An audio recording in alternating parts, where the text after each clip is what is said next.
Today's story is The 500 Hats. Oh, there we go. The 500 Hats of Bartholomew Cubbins by Dr. Seuss.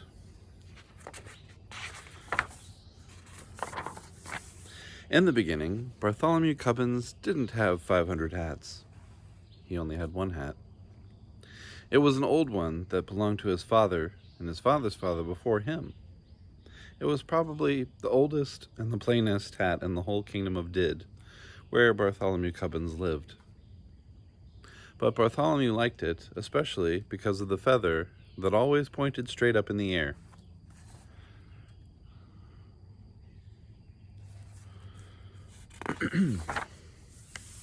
The kingdom of Did was ruled by King Derwin. His palace stood high on top of the mountain. From his balcony, he looked down over the houses of all his subjects, first over the spires of the noblemen's castles, across the broad roofs of the rich men's mansions, then over the little houses of the townsfolk, to the huts of the farmers far off in the fields. It was a mighty view, and it made King Derwin feel mighty important.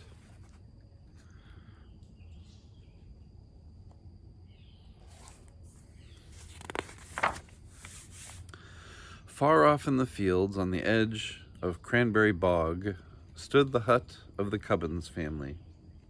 From the small door, Bartholomew looked across the huts of the farmers to the houses of the townsfolk, then to the rich men's mansions, and to the noblemen's castles, up to the great towering palace of the king. It was exactly the same view that King Derwin saw from his balcony, but Bartholomew saw it backward. It was a mighty view, but it made Bartholomew Cubbins feel mighty small.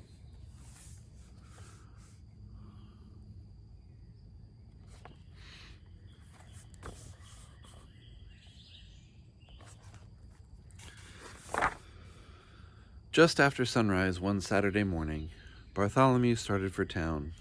He felt very happy. A pleasant breeze whistled through the feather in his hat. In his right hand, he carried a basket of cranberries to sell at the market. He was anxious to sell them quickly and bring the money back home to his parents. He walked faster and faster till he got to the gates of the town.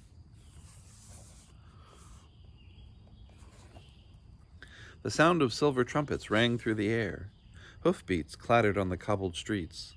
"Clear the way! Clear the way! Make way for the king!"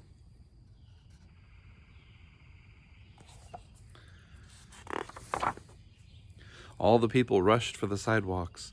They drove their carts right up over the curbstones. Bartholomew clutched his basket tighter. Around the corner dashed 50 trumpeters on yellow-robed horses. Behind them, on crimson-robed horses, came the king's own guards. "Hats off to the king!" shouted the captain of the king's own guards. On came the king's carriage, white and gold and purple. It rumbled like thunder through the narrow street. It swept past Bartholomew. Then suddenly its mighty brake shrieked. It lurched, and then it stopped. The whole procession stood still. Bartholomew could hardly believe what he saw. Through the side window of the carriage, the king himself was staring straight back at him. Bartholomew began to tremble.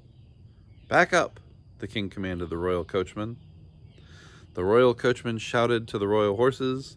The king's own guards shouted to their crimson-robed horses. The trumpeters shouted to their yellow-robed horses. Very slowly, the whole procession backed down the street until the king's carriage stopped right in front of Bartholomew.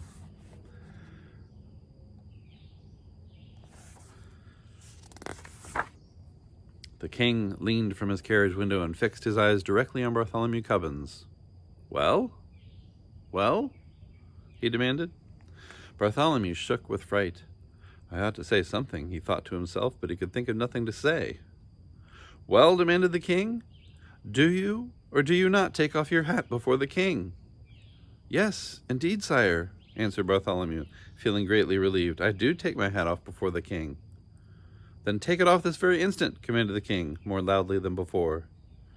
"But, sire, my hat is off," answered Bartholomew. "Such impudence!" shouted the king, shaking an angry finger. "How dare you stand there and tell me your hat is off?" I don't like to say you're wrong, sire, said Bartholomew very politely, but you see my hat is off, and he showed the king the hat in his hand. If that's your hat in your hand, demanded the king, what's that on your head? On my head? Gasped Bartholomew. There did seem to be something on his head. He reached up his hand and touched a hat.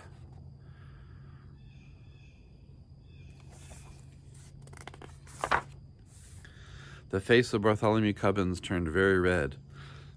It's a hat, sire, he stammered. But it can't be mine. Someone behind me must have put it on my head. I don't care how it got there, said the king. You take it off. And the king sat back in his carriage. Bartholomew quickly snatched off the hat. He stared at it in astonishment. It was exactly the same as his own hat, the same size, the same color, and it had exactly the same feather. By the crown of my fathers, roared the king, again, leaning out of the carriage window. Did I or did I not command you to take off your hat? You did, sire. I took it off. I took it off twice. Nonsense. There is still a hat upon your head. Another hat? Again, Bartholomew reached up his hand and touched a hat. Come, come, what is the meaning of all this? Demanded the king, his face purple with rage. I don't know, sire, answered Bartholomew. It never happened to me before. The king was now shaking with such fury that the carriage rocked on its wheels, and the royal coachman could hardly sit in his seat. Arrest this impudent trickster, shouted the king to the captain of the king's own guards. We'll teach him to take off his hat.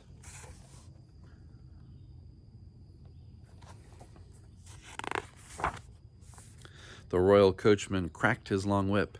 The king's carriage swung forward up the street toward the palace, but the captain of the king's own guard leaned down from his big brass saddle and grabbed Bartholomew Cubbins by his shirt.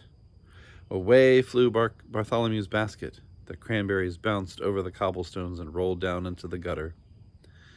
With a jangling of spurs and a clatter of horseshoes, the captain and Bartholomew sped up the winding street toward the palace. Out of the narrow streets, on up the hill. Bartholomew clung to the captain's broad back. On and on they galloped past the bright gardens of the wealthy merchants, higher and higher up the mountain, past the walls of the noblemen's castles.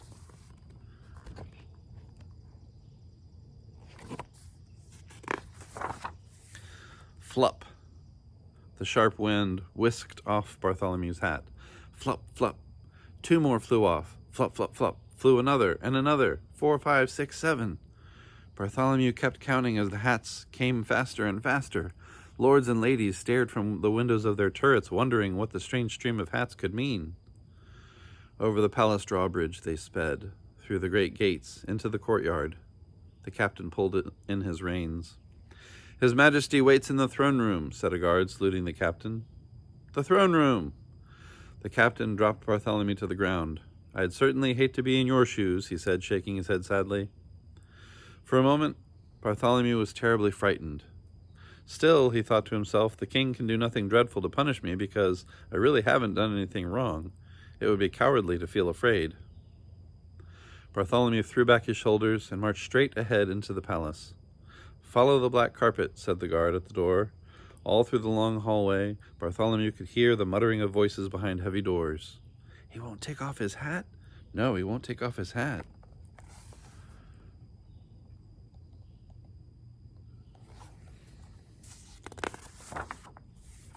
Bartholomew walked on till he stood in the very middle of the throne room. The king, in a long scarlet robe, was sitting on his throne. Beside him stood Sir Alaric, keeper of the king's records. He wore his black belt instead of a sword, a long silver ruler.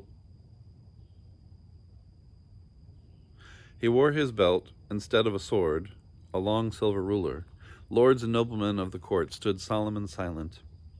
The king looked down at Bartholomew severely. Young man, I'll give you one more chance. Will you take off your hat for the king?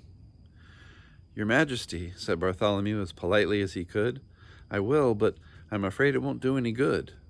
And he took off his hat, and it didn't do any good. Another hat sat on Bartholomew's head. He took off hat after hat after hat until he was standing in the middle of a great pile of hats. The lords and noblemen were so astonished they couldn't even speak. Such a thing had never happened in the throne room before.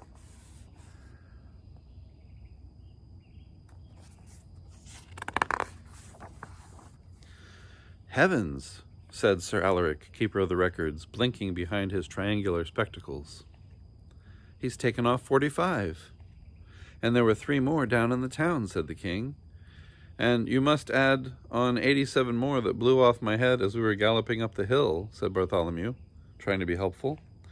135 hats? Most unusual, said Sir Alaric, writing it down on a long scroll. Come, come, said the king impatiently. Sir Alaric, what do you make of all this nonsense? Very serious nonsense, your majesty, said Sir Alaric. I advise you to call in an expert on hats. Excellent, agreed the king. Ho, guard, fetch Sir Snips, maker of all hats for the fine lords.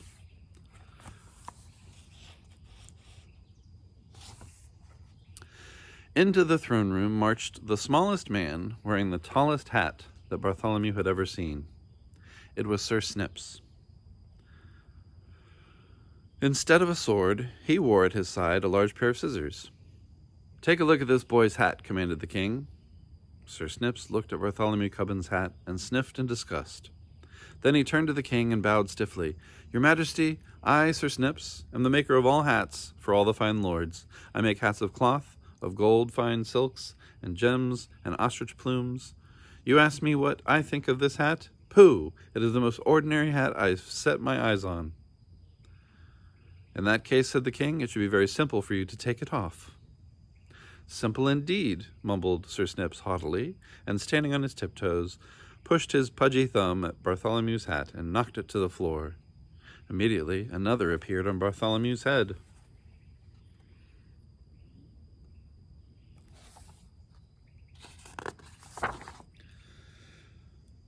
Screebies! Screamed Sir Snips, leaping in the air higher than he was tall. Then he turned and ran shrieking out of the throne room.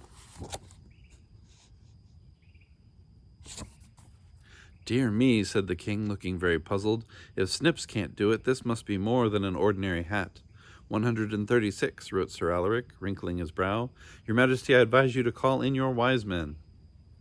A fine idea, said the king. Ho, guard, bring me Nad. Nad knows about everything in all my kingdom.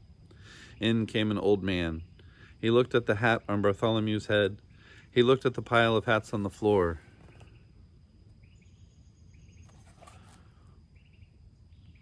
Nad, my wise man, can you take off his hat? Asked the king.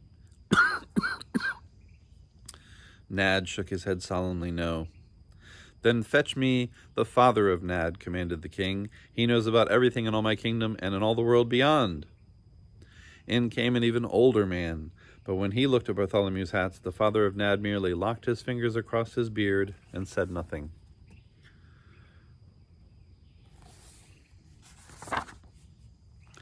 Then bring me the father of Nad, ordered the king. He knows about everything in all my kingdom, in all the world beyond, and in all the worlds that may happen to be.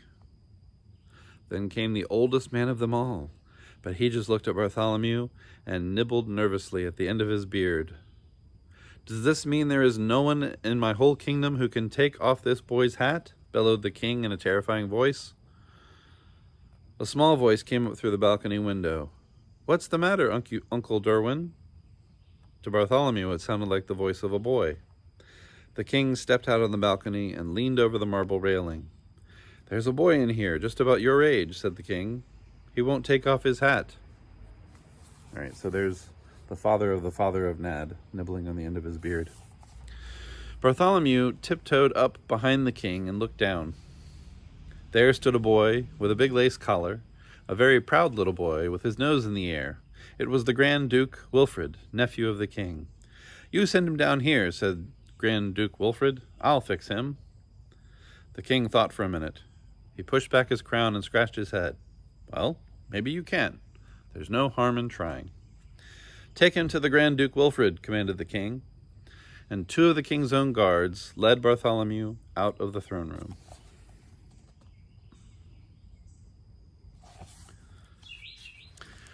Pooh, said the Grand Duke Wilfrid, looking at Bartholomew's hat and laughing meanly. That hat won't come off. You stand over there. He pointed to a corner where the wall curved out. I need a little target practice with my bow and arrow. When Bartholomew saw that the Grand Duke Wilfrid had only a child's bow, he didn't feel frightened. He spoke up proudly. "I can shoot with my father's big bow." "My bow's plenty big enough for shooting hats, especially hats like yours," answered Wilfrid, and he let fly an arrow. Zit! It grazed Bartholomew's forehead and nipped off his hat. Away it blew, and over the parapet, but another hat appeared on his head. Zit, zit, zit! The arrows flew, till the Grand Duke's whole bag full of arrows was gone, and still a hat sat on Bartholomew's head. "It's not fair," cried the Grand Duke. "It's not fair."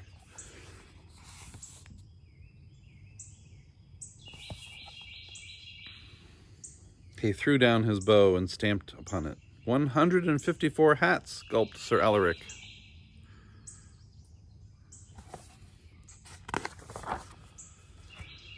"These hats are driving me mad." The king's voice rang out through the palace. "Why waste time with a child's bow and arrow? Fetch me the mightiest bow and arrow in all my realm. Fetch the yeoman of the bowmen." "Yeoman of the bowmen," echoed all the lords and noblemen of the court.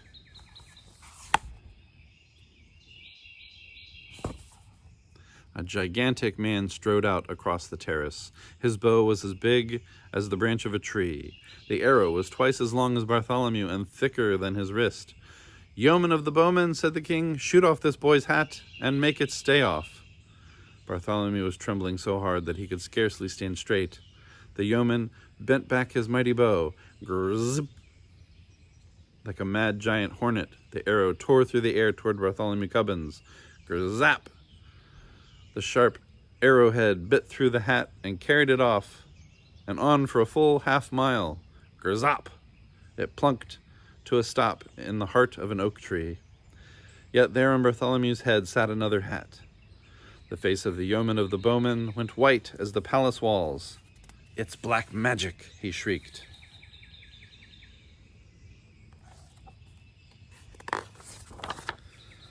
"Black magic? That's just what it is," sighed the king with relief. "I should have thought of that before. That makes things simple. Back to the throne room. Call my magicians."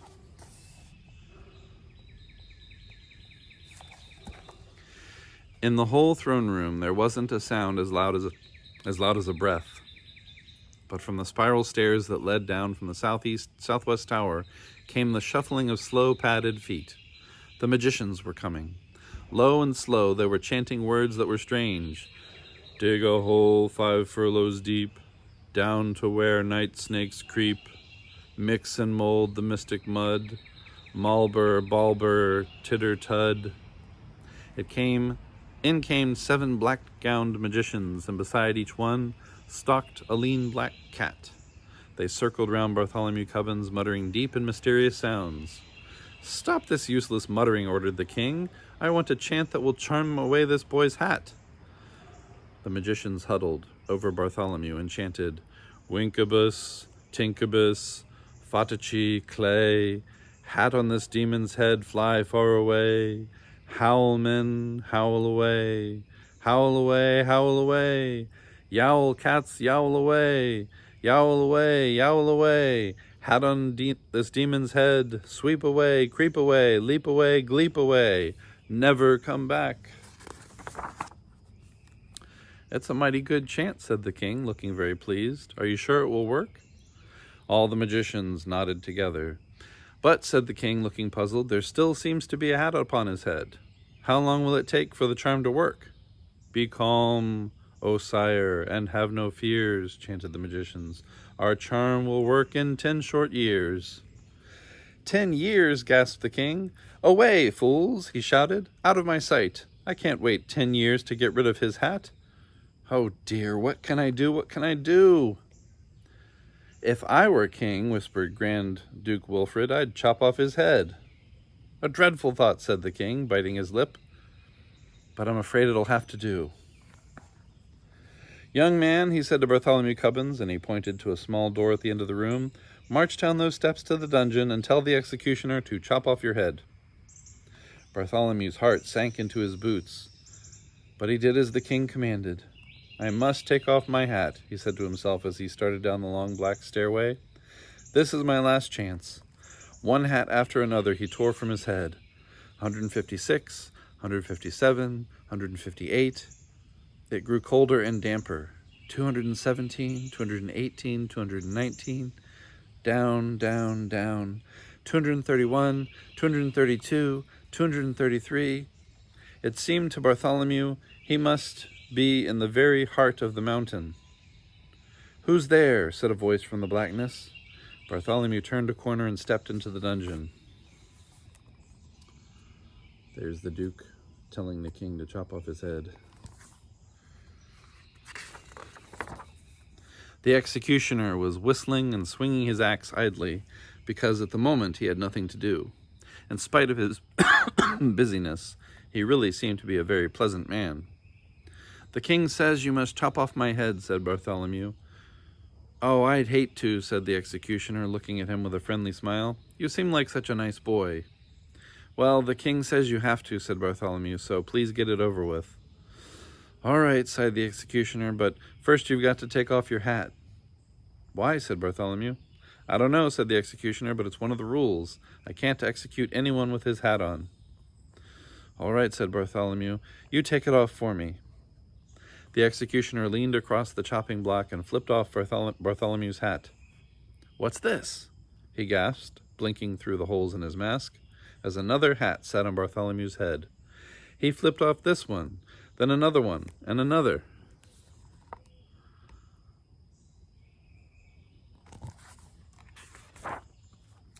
"Fiddlesticks," grunted the executioner, throwing his axe on the floor. "I can't execute you at all." And he shook hands with Bartholomew and sent him back upstairs to the king. The king had been taking a nap on the throne. "What are you doing back here?" he said to Bartholomew, angry at being awakened. "I'm sorry, Your Majesty," explained Bartholomew. "My head can't come off with my hat on. It's against the rules." "So it can't," said the king, leaning back wearily. "Now, how many hats does that make altogether?" "The executioner knocked off 13, and I left 178 more on the dungeon steps," answered Bartholomew. 346 hats, mumbled Sir Alaric from behind his scroll. "Uncle Derwin," yawned the Grand Duke Wilfrid, "I suppose I'll have to do away with him. Send him up to the highest turret, and I in person will push him off." "Wilfrid, I'm surprised at you," said the king, "but I guess it's a good idea." So the king and the Grand Duke led Bartholomew Cubbins toward the highest turret. Up and up and up the turret stairs he climbed behind them. "This is my very last chance," thought Bartholomew. He snatched off his hat.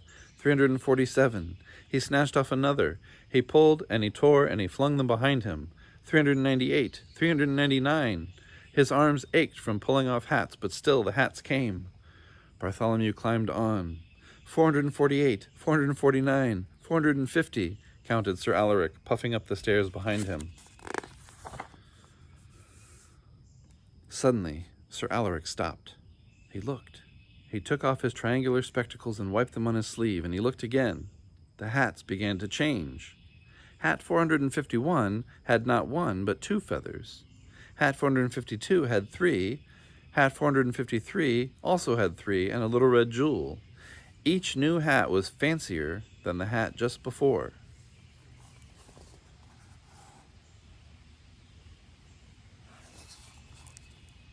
Your Majesty! Your Majesty!" cried out Sir Alaric. But the king and the Grand Duke were way up where they couldn't hear. They had already reached the top of the highest turret. Bartholomew was following just behind.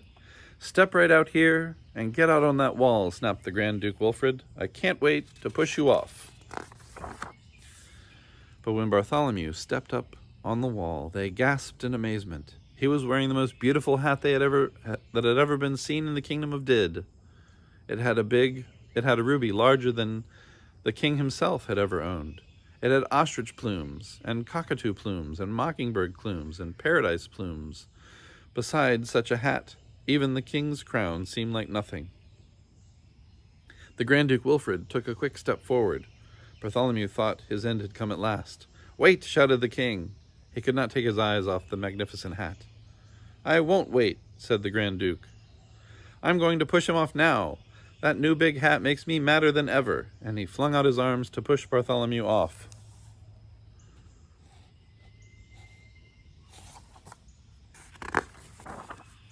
But the king was quicker than Wilfred. He grabbed him by the back of his fine lace collar. "This is to teach you," His Majesty said sternly, "that Grand Dukes never talk back to the king." And he turned the Grand Duke Wilfred over his knee and spanked him soundly right on the seat of his royal silk pants. "And now," smiled the king, lifting Bartholomew down from the wall, "it would be nice if you'd sell me that wonderful hat."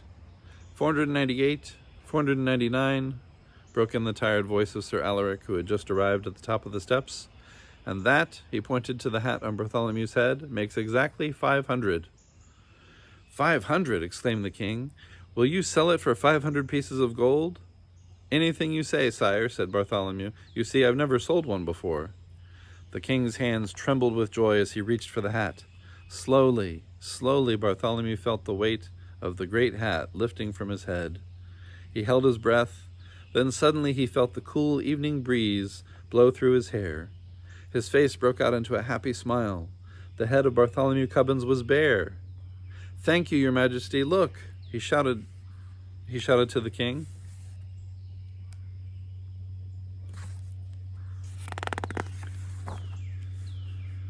"No, you look at me," answered the king, and he put the great hat on right over his crown. Arm in arm, the king and Bartholomew went down to the counting room to count out the gold. Then the king sent Bartholomew home to his parents, no basket on his arm, no hat on his head, but with 500 pieces of gold in a bag. And the king commanded that the hat he had bought, and all the other hats too, be kept forever in a great crystal case by the side of his throne.